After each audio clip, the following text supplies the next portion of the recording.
Bonjour, bienvenue chez Caravelaire et merci pour votre confiance. Je vais passer quelques instants avec vous afin de vous montrer le fonctionnement de votre caravane d'une manière générale. Pour tout ce qui est des détails, vous aurez de fournis dans le bloc cuisine les documents techniques. Allez, c'est parti! Nous voilà devant votre caravane. Je vais vous détailler les éléments qui s'y trouvent.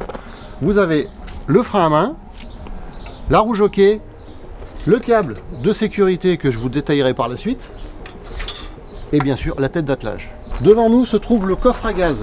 Il faut savoir qu'avec votre caravane, on vous remet une clé et une clé sert à ouvrir toutes les serrures. Porte d'entrée, portillon WC, portillon de garage, l'ensemble de votre caravane. Évidemment, un double vous est fourni. On est parti. À l'intérieur de votre coffre va se trouver différents éléments. Vous allez avoir un réservoir d'eau usée à mettre en place sous la caravane. Je vais vous montrer comment ça marche. La manivelle spécifique pour le serrage des roues et pour la mise en place des stabilisateurs. Le gaz, on utilise principalement du propane. Il est interdit de rouler avec le gaz ouvert. Également, l'emplacement prévu pour la roue de secours. Petite astuce pour fermer l'ensemble des verrous de la caravane. Vous positionnez la clé, vous tournez et vous poussez. Pour ce qui est de l'entretien, que ce soit carrosserie ou éléments installés type B, nous vous conseillons l'utilisation de savon noir. Évitez les produits abrasifs ou alcoolisés. Toutes les baies sont des baies à double vitrage. Va se trouver sur la partie extérieure aussi des caravanes des trappes d'accès. Vous avez un tout petit pictogramme, un petit dessin qui vous explique ce à quoi elles correspondent.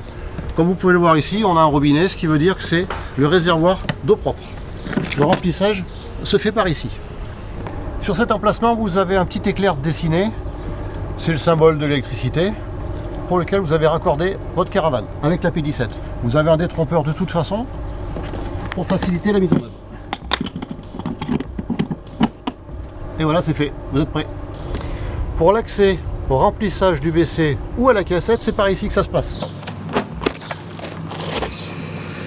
L'accès au réservoir d'eau propre, remplissage de votre WC, se trouve ici. Vous avez une partie qui se plie en coude. Il suffit juste d'ouvrir. Alors la petite astuce est de faire couler très lentement. Comme ça, l'eau que vous voyez est chassée par l'eau qui arrive. On a toujours l'impression que ça va déborder, mais ce n'est pas le cas. Vous avez un petit niveau pour vous permettre de visualiser le niveau de l'eau. L'eau montera ici. Pour sortir la cassette, petite astuce, vous avez une poignée verte ici. Il faut bien qu'elle soit levée, sinon ça bloque. On lève, on tire. Évidemment, la cassette est à vider dans les endroits stipulés au camping et par ce tuyau. Il suffit d'ouvrir le bouchon, de procéder au vidage et pensez bien à appuyer sur le bouchon des vents afin de créer un appel d'air. Sur certains WC, le remplissage du réservoir se fait par une trappe indépendante. Pour la mise en place de votre caravane, nous vous conseillons d'utiliser la manivelle fournie à cet effet dans le coffre à gaz et de procéder à la descente des vérins. Cette opération se fait également sur les deux vérins situés à l'avant de la caravane. Une fois l'étape des vérins réalisée, il ne vous reste plus qu'à positionner votre réservoir eau usée sous le regroupement des eaux usées, généralement situé à l'arrière. Et voilà, notre petit tour extérieur se termine. Allons voir ce qui se passe à l'intérieur. Une fois à l'intérieur et la prise P17 branchée, assurez-vous que le module 230 spécifique pour cette utilisation situé dans la penderie de votre caravane soit bien en position haute.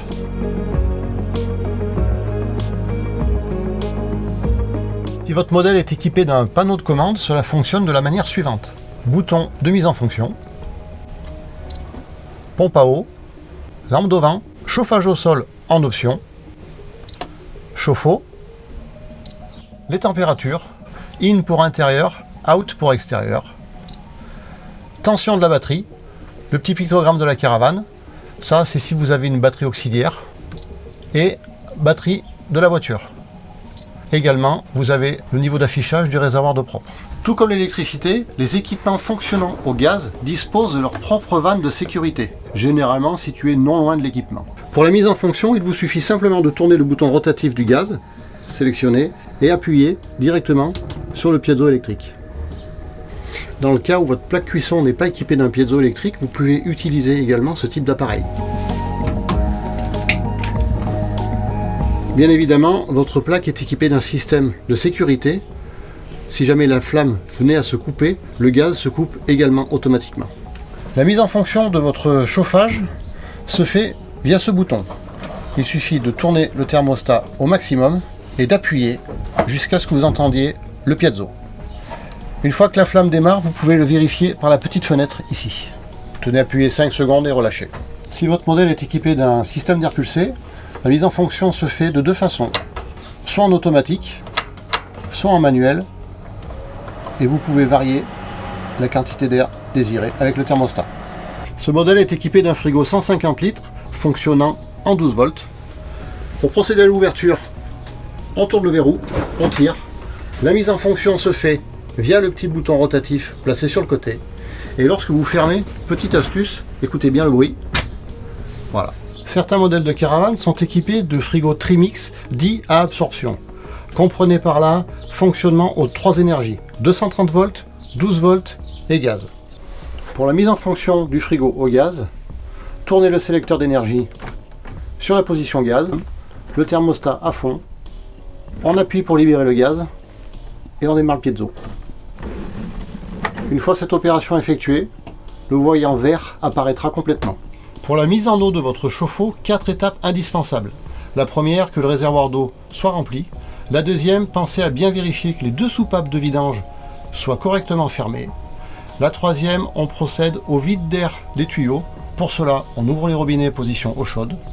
Et la dernière étape est la mise sous tension de l'appareil, soit par le panneau de commande, soit par le bouton situé non loin du chauffe-eau. Les lanterneaux sont équipés d'un système de sécurité afin d'assurer le verrouillage lors du roulage. 2 points essentiels concernant votre caravane. Celle-ci bénéficie d'une garantie étanchéité 7 ans, conditionnée par des visites d'entretien obligatoires et annuelles à faire chez votre distributeur agréé. Dernier point, si vous voulez utiliser votre caravane longtemps, pensez à bien respecter les préconisations ou conditions d'hivernage. Celles-ci sont détaillées dans votre carnet d'entretien. Vous voilà sur le départ, il ne reste plus que quelques étapes pour accrocher votre caravane. Étape première, le câble de sécurité. On le passe bien derrière le col de cygne et on n'a plus qu'à raccorder la tête d'attelage. Petite précision, derrière la poignée vous avez 2 loquets, un petit loquet vert, un petit loquet rouge. Si vous voyez du vert, c'est que la tête est en bonne position. Il ne vous reste plus qu'à fermer la tête. Vous voilà sur le départ. 4 derniers points. 1. On vérifie le faisceau signalisation. 2.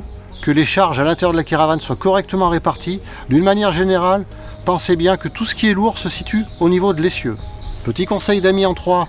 On enlève la roue jockey, on le met dans le coffre de la voiture. Et 4. Je ne vous rappelle pas qu'il est formellement interdit de rouler avec des personnes dans la caravane. Et voilà, le temps est venu pour moi de vous laisser. J'espère que ce tuto vous sera utile pour découvrir votre nouvelle compagne de vacances.